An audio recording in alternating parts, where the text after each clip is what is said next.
তোমাতেই আসক্ত পর্ব ১৪ লেখক তানিশা সুলতানা। যা, তোর মাকে ডেকে নিয়ে আয়, বলবি বাবা ডাকছে। সিয়াম হতদম্ব হয়ে যায়। ক্রাশকে মা বলে ডাকবে?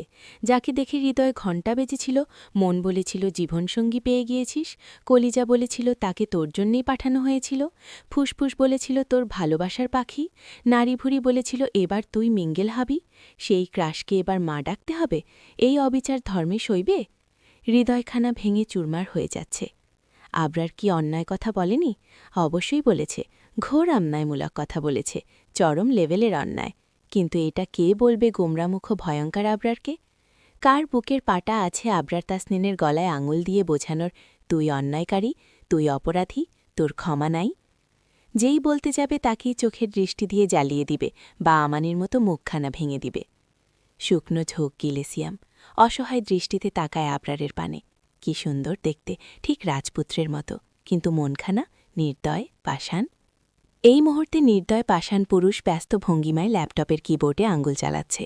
খচখচ শব্দে মুখরিত হচ্ছে গোটা ড্রয়িং রুম। কপালে তার বিশাল ৩টে ভাঁজ, যেন ল্যাপটপ তার বইয়ের পানে তাকিয়েছে। সিয়ামের মনে আছে প্রথম যেদিন তার আবরারের সাথে দেখা হয়েছিল। সুইজারল্যান্ডের গম্ভিয়া নামক এক কোম্পানি চাকরি করত সিয়াম। একা মানুষ, বাড়ি ফেরার তাড়া নেই। অফিস টাইম শেষ হওয়ার পরে কানে হেডফোন গুজিয়ে নিস্তব্ধ রাস্তার একপাশ দিয়ে হাঁটছিল এবং গুনগুন করে গান গাইছিল। হঠাৎ একটা গাড়ি এসে পেছন থেকে সজোরে ধাক্কা মারে সিয়ামকে। ছিটকে পড়ে গাছের সাথে বাড়ি খেয়েছিল। প্রথম মাসের বেতন দিয়ে কেনা ওপো ফোনখানা ভেঙে গড়িয়ে গিয়েছিল। কপাল ফেটে হাত পা ভেঙে আধমরা হয়ে পড়েছিল। গাড়িটা মূলত আবরারের ছিল। সেই গাড়ি থেমে নেমে সিয়ামের কাছে আসে, কপাল কুচকে ভালোভাবে পর্যবেক্ষণ করে এবং বেহাল দশা দেখে কাকে যেন কল করে। ইংরেজিতে কিছু একটা বলেছিল। তারপর অর্ধমৃত সিয়ামকে একা ফেলে গাড়ি নিয়ে শো করে চলে যায়। মিনিট ১০-এর পরে দুজন লোক এসে তাকে হাসপাতালে ভর্তি করায়। পুরনো কথা মনে করে দীর্ঘশ্বাস ফেলে সিয়াম হুট করেই মনে মনে রাগ চেপে বসে। গমগম স্বরে বলে ওঠে, তো তুই সত্যিই মা ডাকতে বলবি? মায়াদয়া নেই শরীরে? তুই শালা মানুষই না, হারামি। তোর সাথে থাকতে আমার ভয় করছে। কিভাবে পারলি আমানের হাত ভাঙতে? ও আদ্রিকে? হাতে থেমে যায় আবরারের, ভ্রু কুচকে তাকায় সিয়ামের পানে। মুহূর্তেই সিয়াম চুপসে যায়, কথাগুলো গলায় আটকে পড়ে। উচ্চস্বরে নিচু হয়ে আসে, আমটা আমতা করে বলে, ওই মাকে আমান বোনের নজরে দেখত। আবরার বিরক্তির নিঃশ্বাস ফেলে, গলায় ঝোলানো হেডফোন কানে স্যাট করে নেয়। অতপর আবারও মনোযোগ দেয় নিজের কাজে। সিয়ামের বকবক শোনার ইন্টারেস্ট নেই তার। অসহায় সিয়াম গালে হাত দিয়ে তাকিয়ে থাকে আবরারের পানে।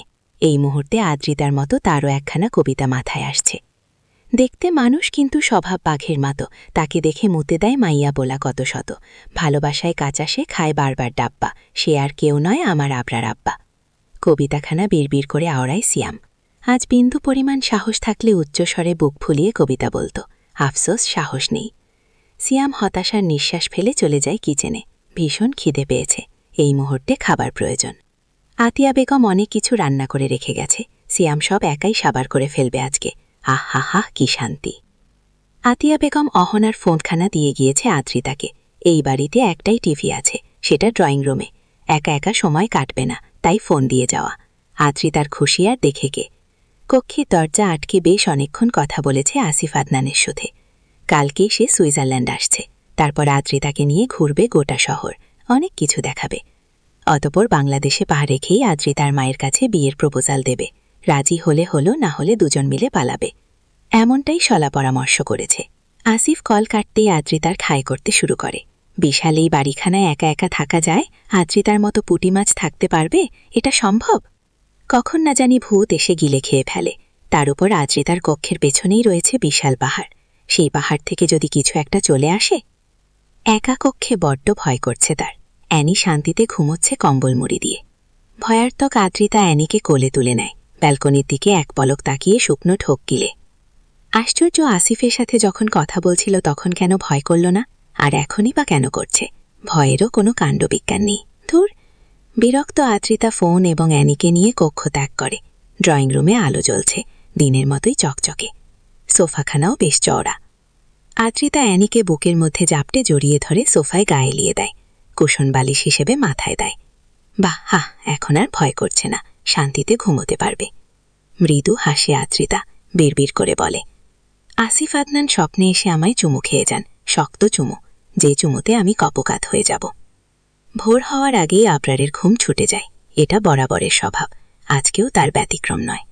ল্যাম্পপোস্টের পাশে হ্যালো কিটির মাথাওয়ালা ঘড়িখানা টিকটিক করে বেজে চলেছে, জানান দিচ্ছে, আবরার তাসনিন উঠে পড়ো, তোমার শরীর চর্চার সময় হয়ে গিয়েছে।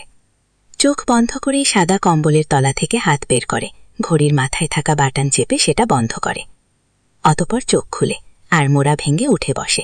ব্যালকনির পর্দা সরানো, স্পষ্ট দেখা যাচ্ছে বাইরে বেশ কুয়াশা পড়েছে। বাঁ হাতে চোখ তুলে নেয় আবরার, এলোমেলো চুলে হাত বুলিয়ে কোমর হতে কম্বল সরায়। দৃশ্যমান হয় গোটা শরীর, 2 কোয়ার্টার প্যান্ট ছাড়া আর কিছুই নেই। মার্বেল ফ্লোরে পা রেখে জুতো খুঁজে নেয়, পেয়েও যায় মুহূর্তে। জুতো পরে বিছানা ছাড়ে, প্রথমেই কম্বল ভাঁজ করে কাবারে রাখে, বিছানা চাদর টান টান করে বালিশ সাজিয়ে কক্ষ হতে বেরিয়ে যায়। 1 কাপ কফি ছাড়া সকাল শুরু হয় না। শেষ সিঁড়িতে পা রাখতেই আবরারের চোখ আটকায় সোফায় ঘুমিয়ে থাকা আদ্রিতার পানে।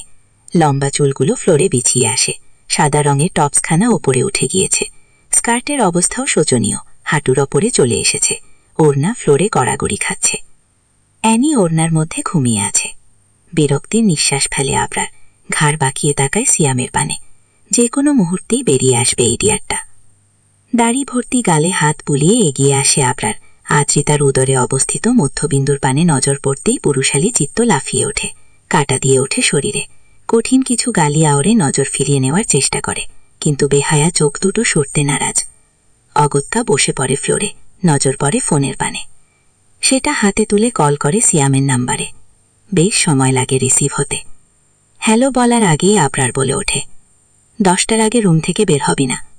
সিয়ামকে কিছু বলার সুযোগ না দিয়ে কল কাটে, পরপরই ফোনখানা অযত্নে ফেলে রাখে অন্য সোফায়। পুরো গল্প পেতে সাবস্ক্রাইব করে পাশে থাকবেন। আর হ্যাঁ, পরের গল্প কোনটা চাই কমেন্ট করে জানান।